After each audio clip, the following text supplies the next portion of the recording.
moving on, we'll talk a little bit about, I'm sorry, I'm just going to move the bar here. I'm going to talk a little bit about some of the things that these numbers kind of tell us.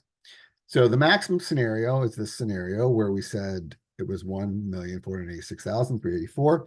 But as you can see, there are other, we put together some other scenarios. Here's this scenario we put together is if they're both 67. You can see they lose about $81,000 in total for their lifetimes.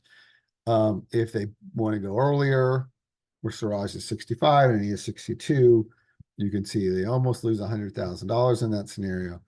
And then the last option is one that they stay working, which is very close to the maximum.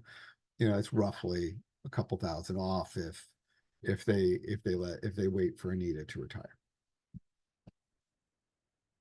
And then you can also see what their yearly combined is, roughly about 107,000. So if you can recall earlier, we talked about the fact that they wanted to know what their budget was going to be, right? So they had thought, they would have about $50,000 in expenditures, and that's obviously post-tax. And so if you look at their situation, even with the tax implications, we can kind of talk about what those tax implications are in a minute.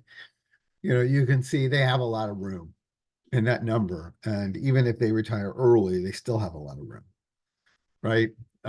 So, that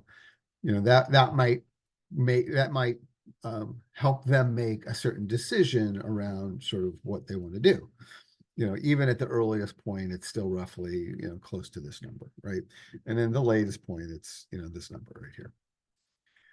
So, there is a lifestyle question there, right?